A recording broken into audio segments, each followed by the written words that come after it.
everybody. Welcome to Guts and Glory. I'm your host, Chantel, and today we have a 17-year-old guest. Her name is Abbie Redding, and she's here to talk about her journey with IBD. Abbie, welcome to Guts and Glory. Thank you. Thank you for being here. So there's a lot going on in your life right now, being 17, graduating grade 12, but let's take it back a little bit. Yeah. So you were diagnosed with inflammatory bowel disease just over a year ago, is that right? Yeah. July 12th. And you're, wow. So actually just less than a year then. Yeah. You're in June. So you're almost there. Almost there. Almost at your anniversary. You were diagnosed with Crohn's disease. Severe Crohn's disease. Crohn's disease. So tell us about your journey. Did your diagnosis come quickly? Like, was it something that took a while? It took a really long time. Okay.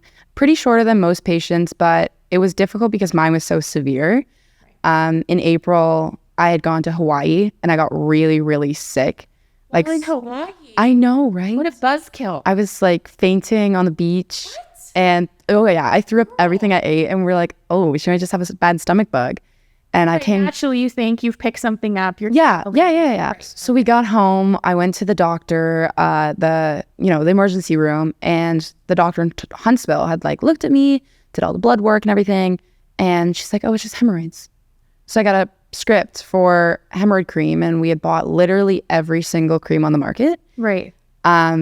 And wow, they thought it was hemorrhoids. Yeah, for 2 months, every single doctor I went. Having blood? What were your symptoms? You were fainting? You were fainting, vomiting, diarrhea. Yeah, I had these massive lumps on my bum area. Right. And so that's where they thought the hemorrhoids was. It's actually skin tags and fistulas. So they really didn't look into it until when I was working, I'd passed out in my guard chair. I'm a lifeguard.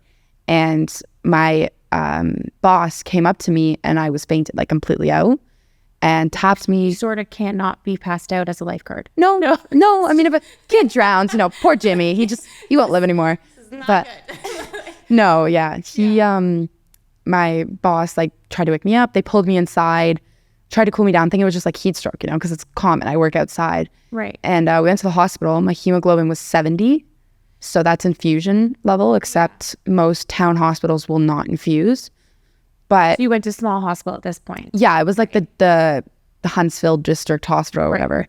And the one doctor, he did a blood test and he's like, no, every other doctor that you've been to is wrong. It is not hemorrhoids. Something's going on here. Yeah, so he had me stay in the ER for 27 hours with my mom. She slept on a plastic chair. And I had to have an emergency sigmoidoscopy. And I hadn't eaten in quite a few weeks. And so they were like, we need to do an enema. And if anybody's had those are not fun. No, they're not fun. No. They're especially not fun when you're feeling weak already. Yeah. And you have to an enema, and then you have to be right on the toilet, right there. Oh, yeah. And there was nothing there. And so it was just, I hadn't eaten in weeks. So it was what was the point? And keep in mind, listeners, Abbie was 16 at this time. Yes. Yes. I just turned 16. She's only 17 now, but still. But yeah. And so I had the emergency sigmoidoscopy. They told my mom it'd be 10 minutes in and out. They probably won't find anything. Right. An hour later, they came out and told my mom every single centimeter, about 50 centimeters they saw, was ulcerated and inflamed.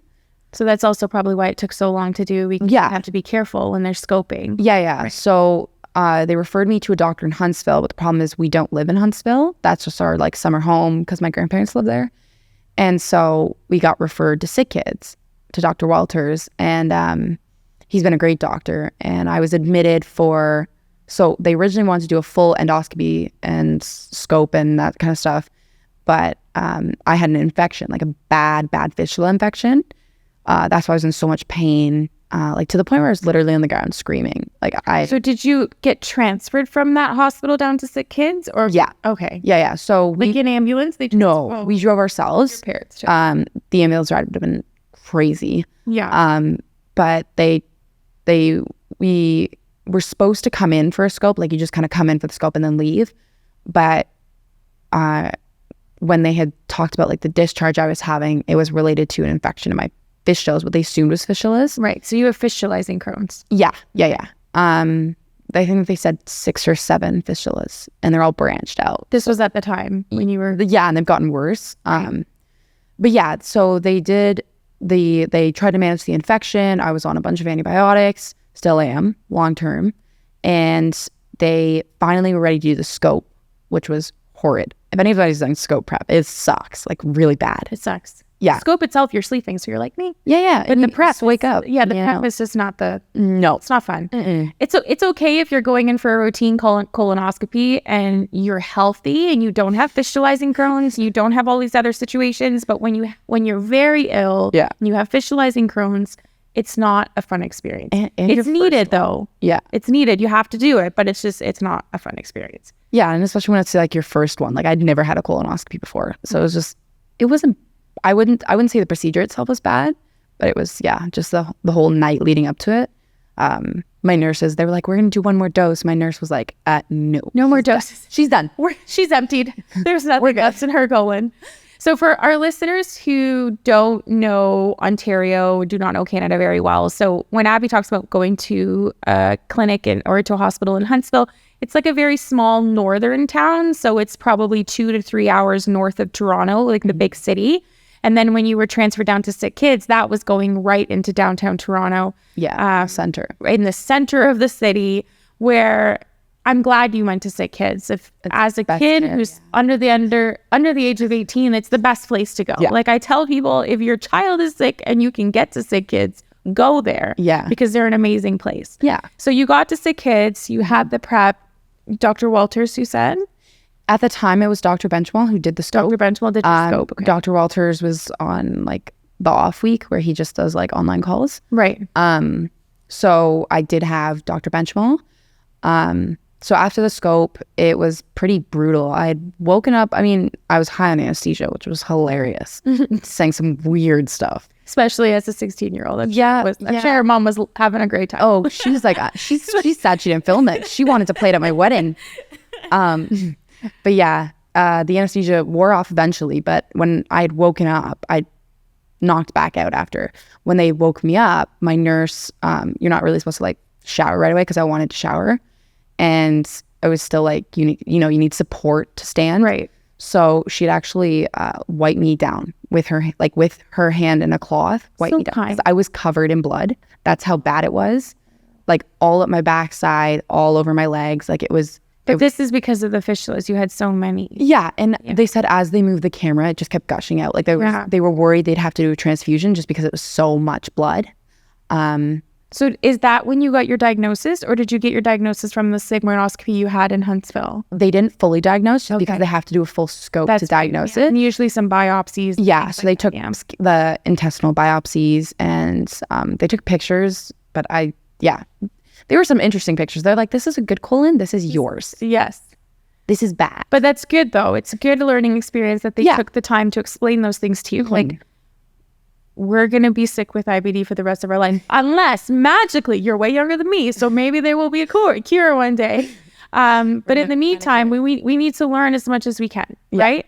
I was not diagnosed as young as you were at 16. I was diagnosed at 20, so 4 years later, a little bit more life experience. But it's a shock to the system. There's a lot going on, especially considering you had fistulized Crohn's at the time. Your hemoglobin was low. You were in a new hospital in downtown. Your parents are displaced, right? Like everybody is kind of all over the place. So did you end up being admitted?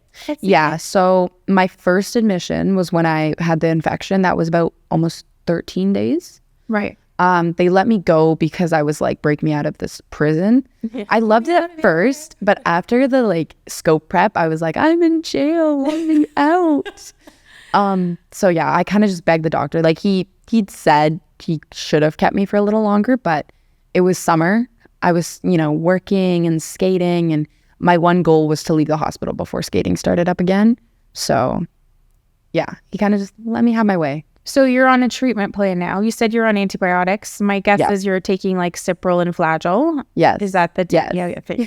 Long term. These are the keys. These are always my favorite. Yeah. And are you on a biologic or any type of 5-ASA or methotrexate or Imuran or anything that's helping? So I was on methotrexate because I moved from Amgevita to Remicade. I had failed Amgevita within the first 2 months of using it.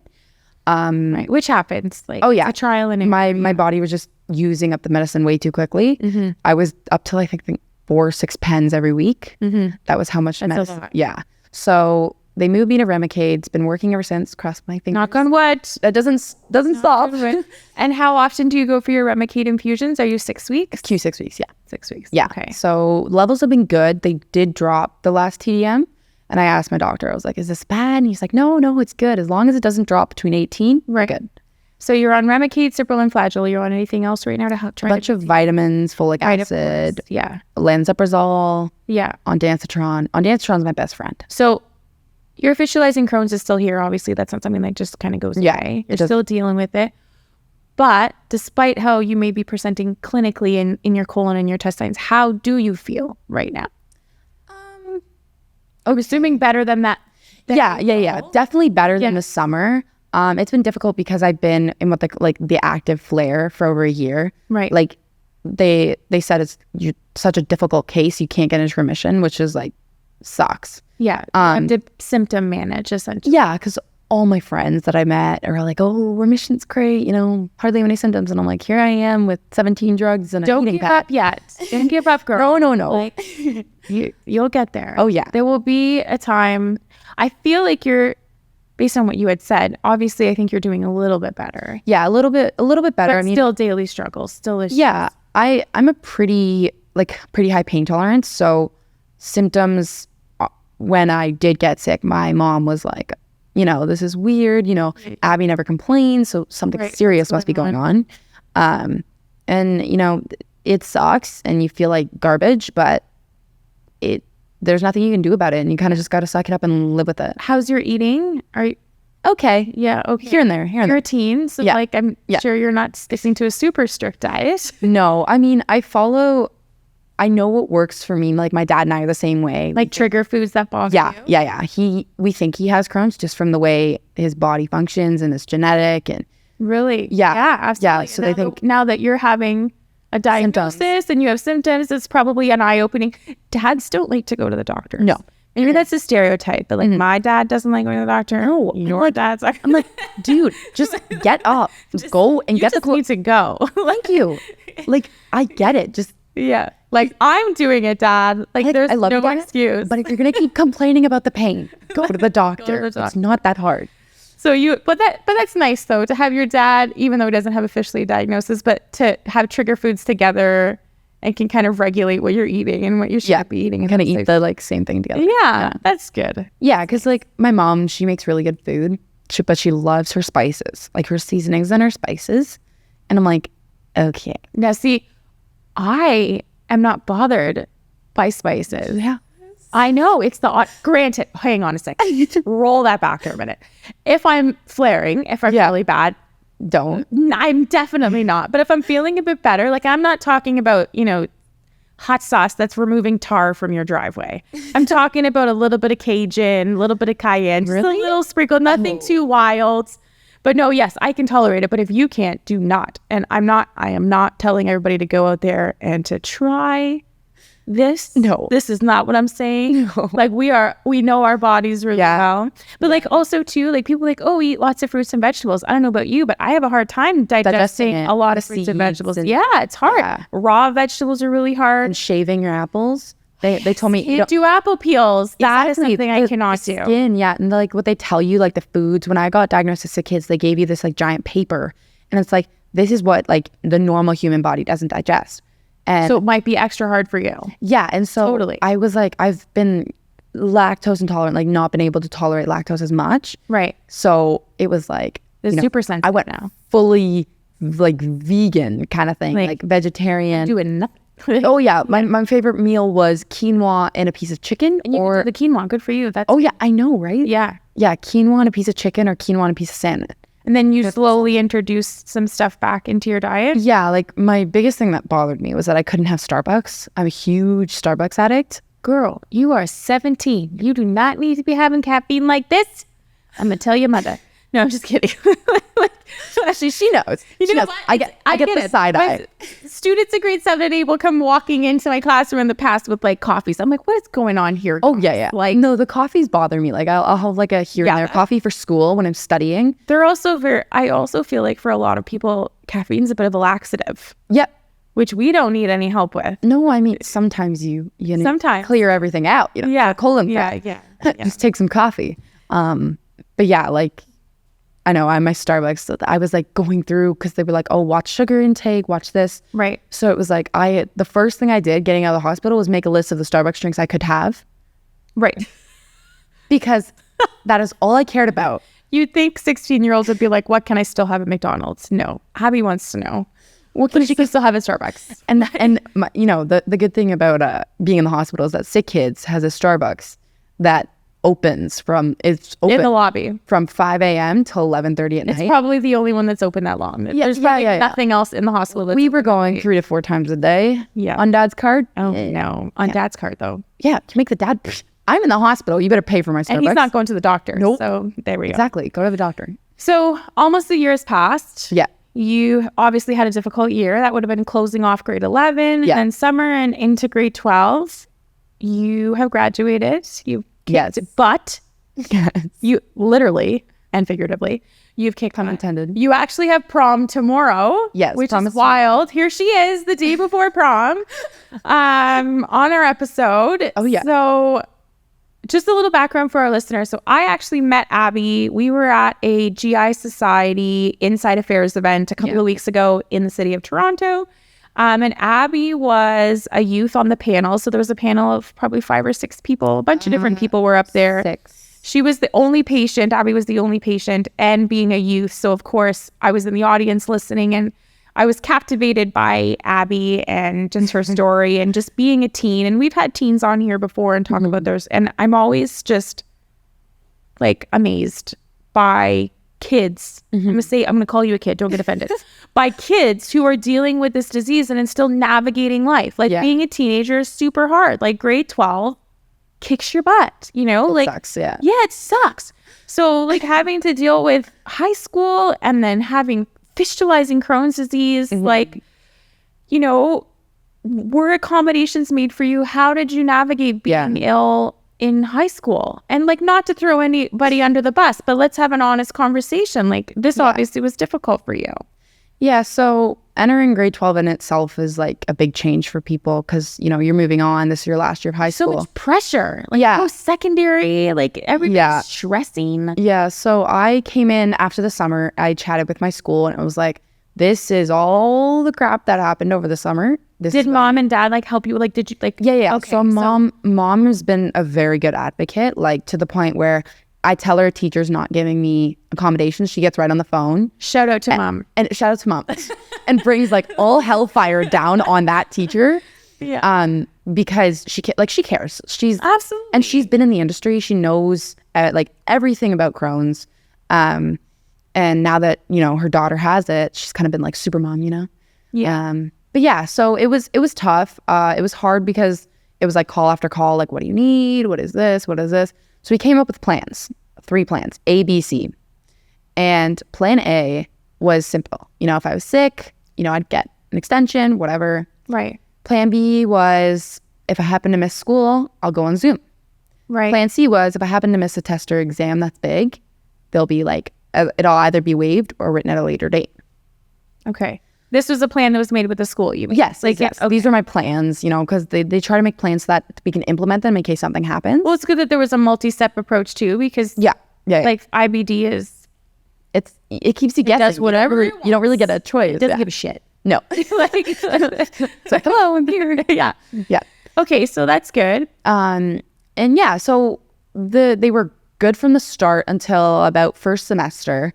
We were closing exams and So first semester here in Canada is like January. Yeah, January, like just after the winter break. Just after Christmas break, yeah. Yeah. So I had come back to school. We're studying for exams, and I was like really sick still. So my nurse was like, I want you to come to Sick Kids. You're going to do blood tests. You're going to do appointment with the therapist. Kind of to get everything to like ground me. And so I was in the hospital. I had a doctor's note written to take to school because they're like, oh, we always need one if you're going to miss a class. So I was like, always like texting my doctor, be like, yo, I need another letter. I was like, maybe I'll just start changing the dates on them myself. keep the same one and just But yeah, so I brought the doctor's note. Because at this point you're going to Sick Kids, which is about an hour and a half drive. Yeah, it's not a Without close drive traffic. for you. So even if you're just going for the day, Like if you have a morning appointment, this is a whole day for you and your family. Oh yeah. You like are there all day. Either way.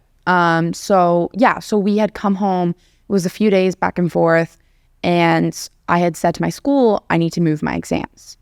Like just push them back another day because I have 3 exams because I have a spare. So it was like 3, and then I have just usually the 4th class, and then we have a makeup day. So it's like, why can't we just shift all of them one day back so I can take time to study? I've been at sick kids. It's not really easy to just take your chemistry notes in the middle of your appointment and be like, yeah, I'm listening. Not really. Yeah, plus you're not in the right mindset either. Like, no, you're unwell. Like you're at sick kids doing all these appointments because you're not doing well. Yep, MRI, MRE, those kind of things. So I was denied. Push your exams. I was expected to show up. So if I'd missed the exam, it was an automatic 0. And that's actually what happened to my boyfriend. He missed his exams because he had a concussion, and it was 0, 0, 0, and he failed. So I was like, I'm not missing them. What is happening? So I showed up, and I'm like a straight 90 student all through high school. I got 70s on all the exams. Yet I haven't studied on for any of them, right? So it's kind of like the 75% that you remember, and then the 25% you need to go back and relearn. So it was okay. It was kind of just frustrating. It felt like a kick in the butt. Like you had already been through so much this week, and it's like you couldn't even do that. I think it's very frustrating. So with my background in education, this frustrates me. Oh, yeah. I will say. Yeah. And then being a patient, it frustrates me. Especially considering, and I'm not trying to downplay schooling. Anybody's listening to this, like, do not. I'm an educator. You guys know this. But it's not that important. No. And if you've been proving yourself throughout the year, like, why couldn't they give you the extra day or waive it or do something along those lines? But anyways, I think the most important part here is that even advocating for yourself sometimes and having family advocating for yourself doesn't always get what you need, honestly. No. And that's a hard reality of people who are living with any type of disability or illness. Yeah. And I think one of the things that makes it difficult for people with IBD is that, and I hate when people tell me, you look great though. Yeah. Right? Like we don't look sick. And I feel like when people look oh my sick, goodness. When people look sick, they empathize more. Yeah. And then it's like, oh, Abbie, we see that you're unwell. On their treatment, it's chemotherapy. That's why when you say to somebody, oh, you look sick, that's the result of their treatment. Yeah. That's not the result of their cancer. When we become very ill and we've lost a lot of weight, like there's been times where I've dropped weight so quickly and I've returned to work. Pounds. Yeah. And like people have been like, oh my gosh, like, my cheeks, and then it's like, oh my gosh, I didn't realize you were so sick. And it's unfortunate that IBD is an invisible illness because for me, for example, like, yes, when I've been really sick, sometimes I've looked it, but my worst, like when I've been my absolute worst sickness, I did not look No, you look fine. Yeah, on the inside now. Oh, that's I was not looking very good. I was like, I'll bring those intestine pictures, Yeah. Here's mine. Here's what it's supposed to look like. Yours looks like. This is what mine looks like. Yeah. Absolutely. Step into my body and feel my feelings. Yeah. So yeah, then after that, the story gets better. After your exams, you mean? Yeah. So this would be your exams that you wrote for this year in January. Yeah. January, February. Yeah. So after that, I had signed up in September to go on, my school does global trips. And so I had signed up to go to Iceland, which was like super cool. I know, right? Love Iceland. So on the Thursday after my 3 exams, my mom had called the school and was like, she got patient advocate doctors and everything. Like, this was not okay. This was unacceptable. Abbie did not feel prepared. Like, I had mental breakdown on all my exams. And the stress of everything, this is a lot. Yeah. So she had the principal come on, and the principal was like, oh, just so you know, we're not allowing Abbie to travel. She's not going on Iceland. Okay. Mind you, we signed up for this in September. My disease was made aware to them in September, and we had paid $4,500 for this trip. Well, I would have been like, that's fine. If she's not going, where's my $4,500? Yeah, and exactly. So our plane was to take off on Saturday, and this was Thursday. So my mom was like, why? And so she had told us that a medical professional had told her that my disease is rare and contagious. And if people around me contagious, they can get Crohn's. OMG. Okay. I know that all of our listeners know that inflammatory bowel disease, Crohn's disease, ulcerative colitis, ulcerative proctitis, fistulizing Crohn's, undetermined colitis, whatever you want, whatever you are diagnosed, is not contagious. For the record, full stop, period. It is not contagious. It is an autoimmune disease, just like psoriasis and arthritis, and lupus. It's autoimmune. Yeah. No, it's contagious. Come on. Woosah. Medical professionals. So, and your mom works in the pharmaceutical industry, so I'm sure she was just like a full stop. Oh, yes.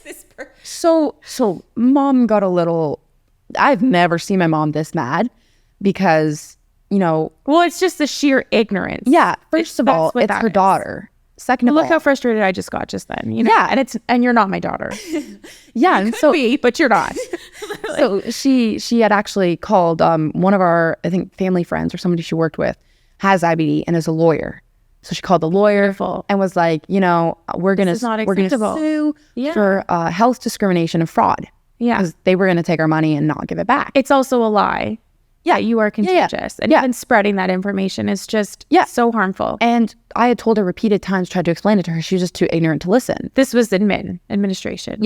Yeah. So then, who we will leave unnamed.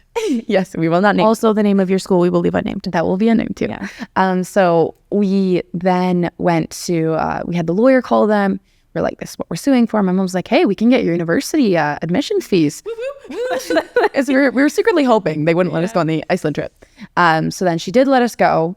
And we got to Iceland. We were 16 hours on the tarmac. So did you go alone? Did mom? No, it was a school. It was a school. No, but I mean, like, yes, I went alone. Yeah.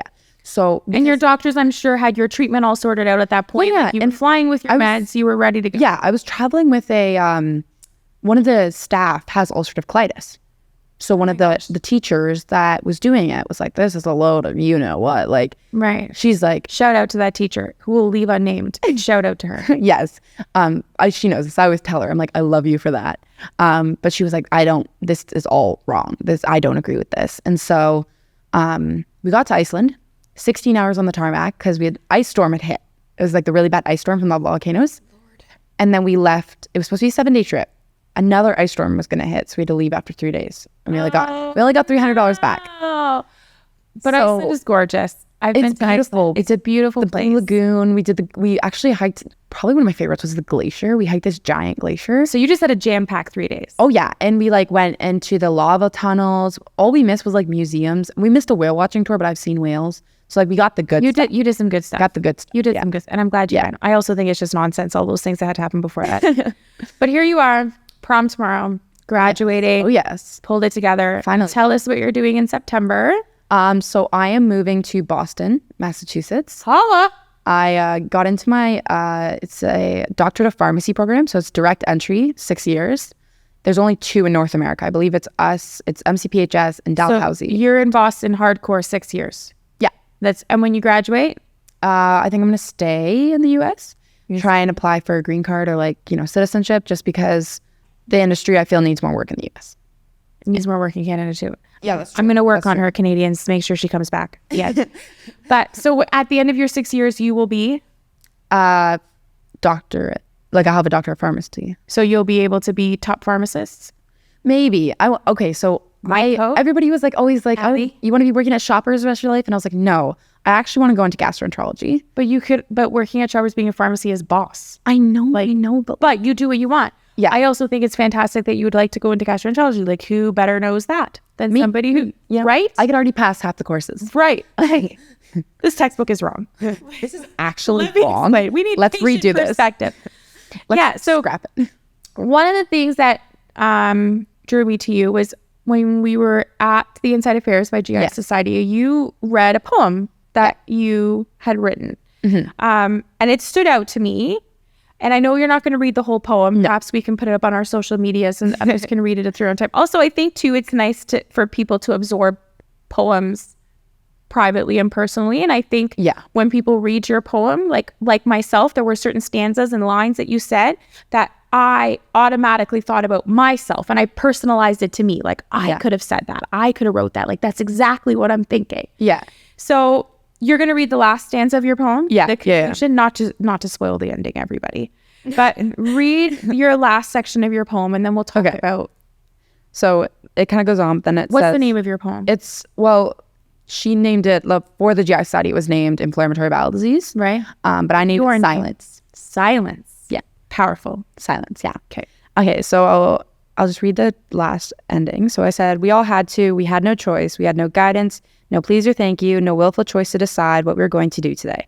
We woke up one morning and our whole world had changed. Yet you think it's okay to make comments, to look, to be passive aggressive. Well, let me be passive aggressive with you. The next time you want to make a comment, look me up, look me out, and look me in. You talk about triggers. Every day is a trigger for we, me, and the whole world of IBD. Snap. Yeah, snap for Oh, snap? Snap? Okay. So you have to do. It was probably my favorite line. It was kind of the ending where it was just like, you know, I tried to do it in the politest way, but it was just like, this is what I was feeling at the moment. All of my anger was just in this poem. I remember the feeling I had writing this poem where it was just like, I wanted to walk up to this one person that did all this to me and be like, I hate you. Big slap. Yeah. Like I literally told my mom, I'm like, I'm marching into her office, slamming the door and being like, who gave you the power to do that? Right. So it's a built up frustration of the lack of support that you had. Also being sick. Like, why me? Yeah. This is bullshit. Yeah. Like, why is this happening to me? Why am I sick? I have two other siblings. I'm a good person. Like, you know, I've done everything I was supposed to do, you know? I get that frustration. I also think there were some stanzas where it's almost like you were writing from the perspective of the disease. Yes. As well. Yeah. So there were some lines. It switches between me, like, you know, the patient and the disease, where it's like the disease is kind of like, you know, I'm here, I'm always listening, I'm always, you know, causing problems. And then it flips to the other person where it's like, I feel this way, I feel this way, I feel this way. And it's supposed to be where you like realize the two different personalities. And that's why it's silent, because it's like, it's internal. All of what you're feeling, all of what you know, IBD is telling you is all internal. Nobody else can hear it. No. It's like, it's in your head, but outside you, it's silence. And I think, you know, people who are chronically ill, I know I've had when I got my diagnosis almost 16 and a half years ago now. Oh my gosh. I've been sick for 16 and a half years, girl. Almost as long as I've been alive. Almost as long as she's been alive. Oh my God, I'm aged. Okay. Oh, not that way. So, oh my God, that is shocking. Okay. So, no, but like, you know, when I got my diagnosis, like I have told listeners before, I've lived in the dark for like 4 years. I didn't understand that I was chronically ill. I didn't know what my disease was. I kept it a secret, didn't even really tell my parents. I was like, what's happening to me? This is weird. And then I started getting really, really sick. I ended up in hospital, ICU, almost died, big situation. And then I started to be like, you know what? I need to take command of my disease. I need to understand what's going on. I'm not going to hide behind, you know, this veil anymore. I don't need to be ashamed. I didn't do anything to myself for this to happen. But it is hard. And even now still, 16 and a half years later, I still am frustrated with my body. Yeah. Like that, like my body has turned its back on me. And it's like, damn you, you know? And we can't, you know, when people are feeling stressed at work, when they're feeling overworked, when they're feeling overwhelmed with family or things are happening, you know, sometimes they get away, you know, let's go on a vacation. Let's go. They get a break. Yes, but we can't take a break from our bodies. We go on vacation. You were in Hawaii and we have to take it with us. You know, it has to come with us and it's always there. And I think when you were reading your poem, there was a lot of that, like that frustration was there as well. Mm-hmm. I also had the frustration, you know, your frustration was directed towards, you know, people at your school who were not helping you in the way that they should have. Yeah. My frustration was directed towards, like, you know, my first GI who wrote my diagnosis on a piece of paper and told me to Google it. You know, my frustration was directed towards people who I've worked with who haven't understood the severity of my disease, family and friends who have suggestions of great diets. Oh yeah, that we can take. The vegan diet cures it all. Or this diet or that diet, or I'm eating a piece of cheese, and are you sure you should eat that? And I'm just like, yes.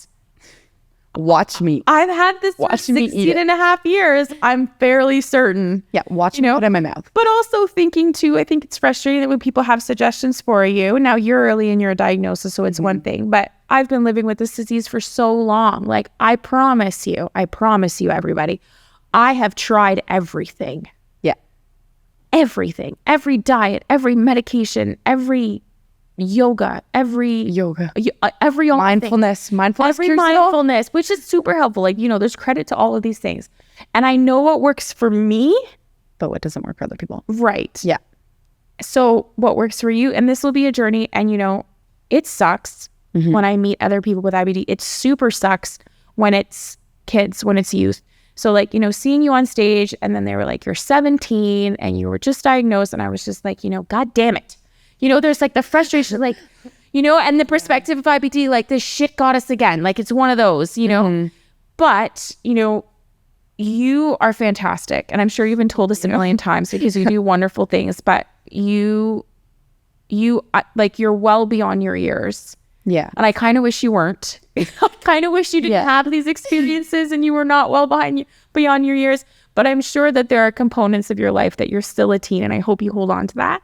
But I also hope that when you get to Boston, the first thing you do when you get to school is Duncan? That you go to the accommodation center and you make it known right away. Like, I have. I'm already emailing that. Like, do not wait until you're unwell. And this is advice I give everybody. Do not wait until you are flaring or you are so unwell and then you're trying to advocate for yourself. Like, you need to advocate for yourself beforehand. In Canada, I'm not sure about the US, but in Canada, Crohn's disease and ulcerative colitis are recognized disabilities. Yes. So same in the US. Yeah, I would assume in the US as well. Like, this is no joke, It's a pretty high prevalence. And obviously making sure your healthcare is wrapped up in the States and all of those different, which school will help with. Yeah. So we're doing flying back home every 6 weeks, just because, insurance won't cover it. But, I really honestly didn't want to let go of my GI. Right. Dr. Walters is kind of one in a million. I know, isn't it fantastic? Like I feel like when I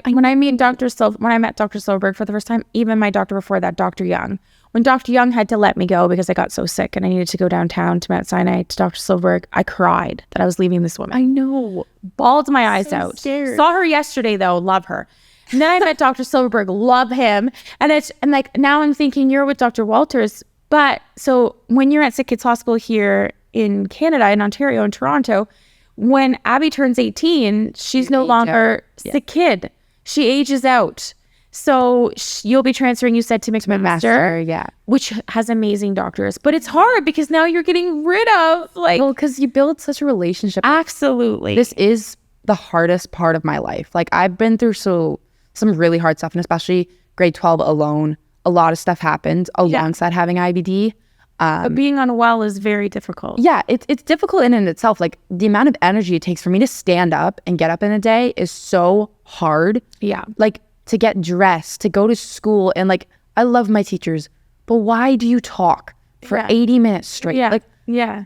It's a lot. It's English class. And then you can't focus and you can't do many of these things. And you're tired and it's a lot. Like I realized this year, I've never had to come home and take naps. But every single day, I was like, screw homework, I'm going to bed. Like this is also a component of the disease that people don't see. Like people just think IBD is a bathroom disease, and it's not. It's more than that. Like it impacts like our blood and our nutrient levels. Like you were saying, all the vitamins and stuff you have to take. Oh yeah. It leads to headaches and skin issues and eye issues and joint pain and like all of these. The bum to gum disease. It's totally bum to gum. It's not just. And outside of that, once you get to a certain level, it encompasses your whole body. Oh yeah.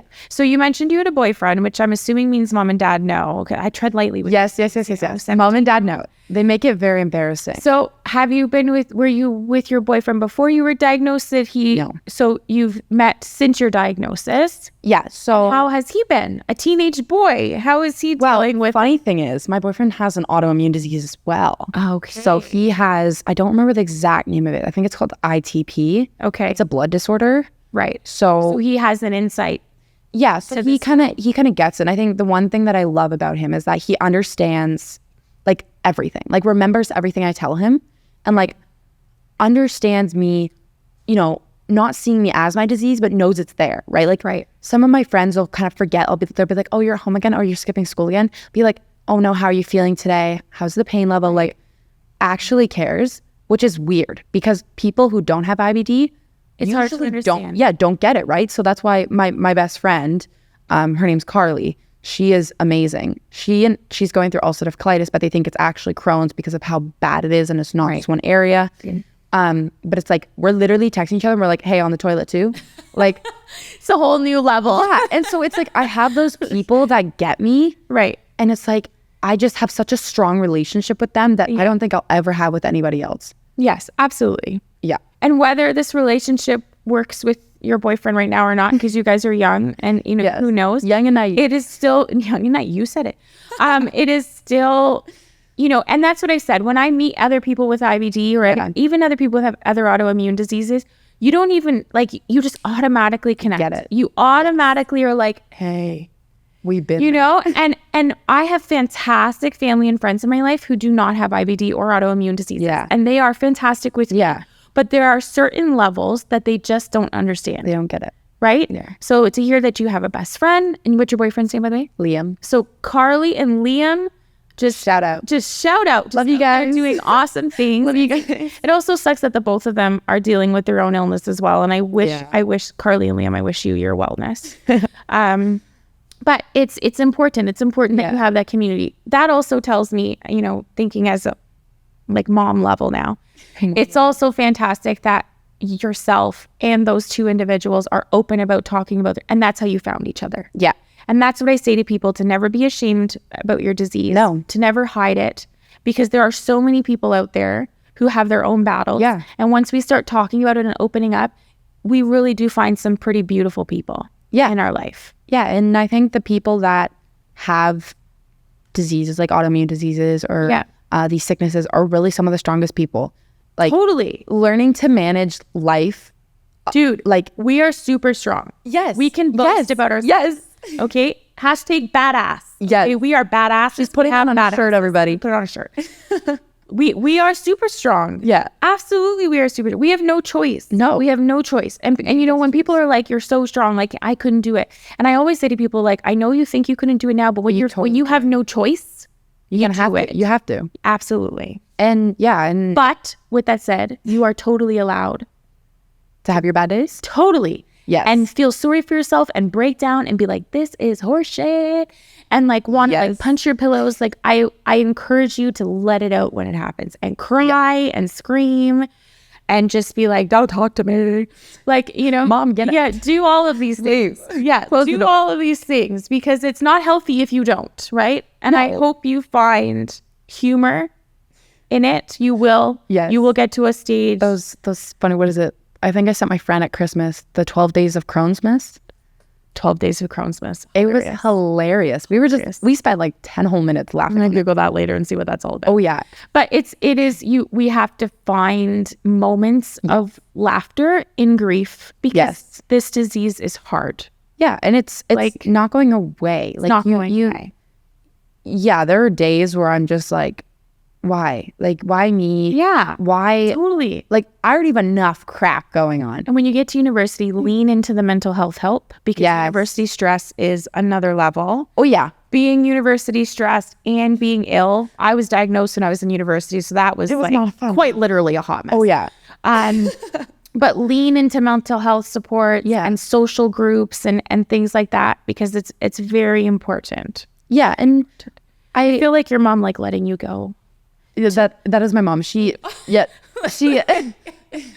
at the event and she's like, I kept looking down. I was sitting on the panel. I kept looking down. You mean the Inside Affairs event? Yes. So Abbie was on a stage on a panel like up here and her mom was at a table that was right in front. And the whole time I'm like looking at Abbie, I'm looking at her mom. I'm looking at Abbie, I'm looking at her mom. I'm like, it's going to happen. Tears are coming. She was crying. Yeah. I just sheer joy and proud of her daughter. And she's filming. She's like, I'm like, Mom, why are you crying? She's like, you're so big. I'm like, yeah, we've gone over that a few times now. That's a lot happening. I know you're a kid, and I'm going to say this to you, and you're going to be like, this is later. You have to let your mom be like that. Like, this is intense. One day, maybe you'll choose to be a mother. I'm not. Oh, I want to be. So one day, little Abbie's running around. Yeah. So one day you have little Abbie's running around, and you will know exactly. So try to just hold on to that. When your mom wants to hug you extra before you like go to Boston or like all these things. She's like, there's an office there. She was like texting her boss. She's like, can you book more meetings in Boston? Also, just so she can drop by. Call your mother daily, every day. Honestly. Oh, yes. Just, or at least text her. Morning, ma. Night, ma. Like this. Night, ma. Just do those She's things. gonna get annoyed at those texts. So you've done some other volunteer stuff with GI Society. So they have a video actually on their website. It's the Crohn's patient journey. Yeah. Were you involved with like just helping build the content for that? And Yeah, so they've done quite a few on the GI Society. It's a bunch of like these videos that for patients. Yeah. Explain the disease in the simplest, easiest way, but like most descriptive. You know, like if you are newly diagnosed, you need to watch these videos because it gives you like everything. Yeah, absolutely. And the GI Society, their website is actually badgut.org. Hilarious. Yes.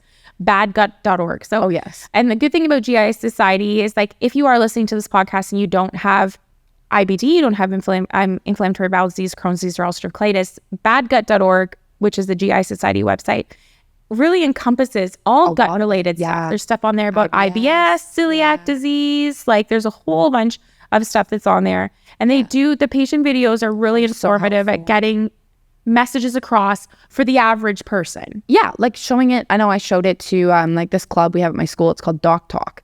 And it's like great club. I know, right? Doc Talk. Shout out to our Doc Talk leaders. Yeah. Not gonna say her name, but I love her anyway. Yeah. She had me open and close Doc Talk at the beginning and the end of the year. And she asked me to share this video because when everybody watched it, right? Like I shared my story. There's little nitbits that, you know, I have or might not have that other people do. Yeah. And so when I showed this video, everyone's like, oh, I get it now. Yeah. I'm like, yeah, you know. Dr. Mike Evans has a video. I don't know if you ever saw the video by Dr. Mike Evans, but he has one that's like IBD 101. And it's animated, which GI Society GI Society as well. But super like bum to gum, and it's like, you know, it's imagine little fighters, and you're like, it's such a good way to explain it. I've shown it to multiple people, students, adults, all those things. So you've been involved in projects like that, which is amazing. The video, and I know they're reaching out to me about other projects. We just haven't hit them yet. Yes, and don't overwhelm yourself. Don't put too much on your plate either. And then Gutsy Walk, of course, with Crohn's and Colitis Canada. Yes, I did that with my best friend. Yeah, so we're recording right now in the month of June 2023. Gutsy Walk is the first Sunday in June. So Gutsy Walk just recently happened. June 4th. Yep, June 4th. Listeners know that I'm super involved with the Gutsy Walk. I'm the chair of the Durham Region Gutsy Walk. Have been for like 10 years now. So you did the Gutsy Walk with your friend Carly? Yeah, in Toronto. We did the Toronto Sunnybrook Park. Yeah. It was great. Yeah, it was really fun. It's if you are in Canada, the Gutsy Walk. Yeah, absolutely. If you're in Canada, the Gutsy Walk happens every year. Yeah, so it's the first Sunday of June, and it happens at over 75 locations across the country. And it's an amazing experience just to go and be surrounded with other people like you. Oh yes, you know, like it's fun a community, you know, and fun T-shirts and people coming together, and just it's just nice to be able. Gutsy Walk was the first time I ever met somebody who had IBD. Wow. My first Gutsy Walk, I met and then of course I met like 100 people, you know, who had IBD, and I was like, oh my god, look at all these people, you know. But it's an amazing day. It raises money, a lot of money for you know treatment and resources. And was it 60K in Toronto? I think we hit 60K. Oh no, in Toronto you would have raised like $500,000 or something. Oh, just kidding, everybody. Yeah, that was the wrong number. Durham, we raised 60,000, which was really great. I forget what number. Yeah, it was high though. Oh no, I think one family alone raised 60K. Oh, probably yes. In Toronto, we were looking at the leaderboard and we're like, oh, like Mount Sinai, I think has like a team that raises $100,000 every year. Oh yeah, and like I know Takeda was there. Yeah, Takeda, McKesson, a lot of the big pharma companies do them as well. Yeah. So just before we head out, I want to shed some more positive light on some of the things that you have been doing. And for youth or even adults who are listening to this episode and, you know, maybe they have fistulizing Crohn's disease. Maybe they were just recently diagnosed. Like, you know, maybe they're struggling. Maybe they have a child who has IBD. Talk about the other things in your life that you're doing, because you play sports. Yes. You know, like you are struggling and we have a tough disease, but you are still living your life to the best that you can. Yeah, I was told not to return to school or sports, but I'm stubborn. I don't listen. Not necessarily saying you should follow that advice. However, so I'm a competitive figure skater, have been since I was about 6 or 8. I started competing. Yeah, you mentioned skating earlier. Yeah. So I actually practice after this. But yeah, I didn't want to let it go. You know, skating has obviously, I can tell there's a difference in my ability level or just like energy level in general. Just accepting what you could have done before and what you can do right now. Yeah. They're like things have changed, but not like, you know, heaven and earth. It's like little things here and there. You know, you might get tired easily. You might need a break a little more frequently, and it's not that bad. I felt like, you know, skating is kind of one of those things for me where it's like, yes, it's exercise. Yes, I've been doing it for a long time. But for me, it's an outlet. Absolutely. And a mental release. Yes, people need those outlets. Yes. I say to people, I'm like, I sound crazy. Even if all you can do is just go out there and skate around circles. Oh, yeah. And I'm going to do it. I say to people, I'm like, I sound crazy, but it's like when I'm skating, my head's not talking. Right. You're thinking about... When I'm here, I'm thinking school, you know, well, school's over, but you know, the 14 assignments I had due, the test next week, I have to pick my brother up at 3 and my dog needs to go to the vet because she threw up on the carpet. Like, and then you hit the ice and it's like... It's just like everything's silent, right? Yeah. You're thinking about the next move in your program. It's your version of meditation, your version of yoga, your version of I can't do yoga. I get so distracted. I'll do like 5 minutes and I'll be like, okay, this is boring. I can't focus. I'm done. I focus. Love you out. So you're still skating, but you're also acknowledging that there are times that you can't do as much as you've done before. And that's hard. That's hard to accept. And, you know, I know Abbie right now is making it seem easy. And as someone who played sports, like, you know, volleyball for myself, like it's hard sometimes to accept that I could have done this before, but I can't, or maybe I can't do this ever again, or I can't do this today, you know? Yeah. But I think what's important is that you're still getting up and you're doing it. Well, yeah, like I've had it where, you know, at competitions, I've been like so lightheaded that it was like I couldn't get on the ice at that moment. Right. And it's like... And I hope you listened to your body and didn't stubbornly push yourself somewhere that you weren't, because that is dangerous. I'm just going to pretend I say yes to that. But like, yeah, like I know my coach has been pretty good about it. Like she's a lot of students, like a lot. So sometimes she forgets, but she's really good at like, she'll see the change in me. Like there's a physical change that happens when I'm feeling unwell. Because like I can manage pain. Like pain is not bad, but it's like when I'm dizzy or to the point where I'm nauseous that I can't focus, breathe without it coming up.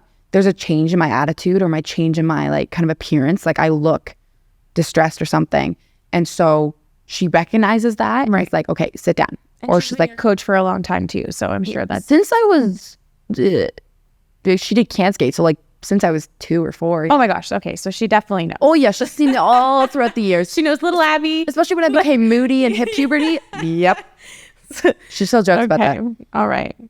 Yeah. Well, Abbie, I'm so glad that you joined us the day before prom. Yes. And we're going to go get pampered tomorrow. And getting ready to do all the things. And I'm so proud of you for doing all the advocacy work that you're doing. Yeah. I'm super proud of you for getting that scholarship, and you're going to go to Boston and you're going to kick butt. And I wish you all the wellness. I really do. I would love to be able to tell you, like, you'll never get sick again, Abbie. But not we are chronically ill. Yes. So it'll ebb and flow. So I wish you strength when times are difficult. Thank you. And I wish you continued wellness when you get to a level where you're like, I can manage this. I can do this, right? Like whether it's remission or whether it's just like full symptom management. You know, those types of things. And obviously wellness to your friends and to your family. Yeah. So anybody who was listening to the episode today, you know, it's not just adults, unfortunately, who are impacted by IBD, but it's also youth as well. And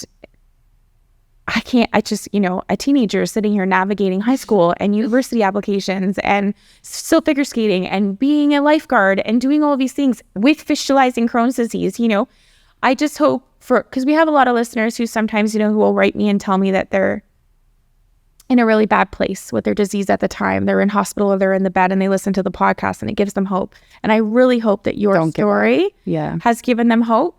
And that times are tough now and they're super dark, but like try to keep your head up, try to find little positives in the day. Find your Carly, find your Liam, find somebody who can support you. Head over to badgut.org and you know, you don't have to be Canadian to watch these. Like, you know, watch the patient videos, educate yourself, advocate for yourself, you know, to your employer, to your school, to whoever it is that you spend a lot of your time with. Don't live in shame with this disease. Don't try to hide this disease. I wish everybody wellness. And until I see you all in our next episode, thank you for supporting us. Remember, you can check us out on Facebook and Twitter at GTSNGLRY.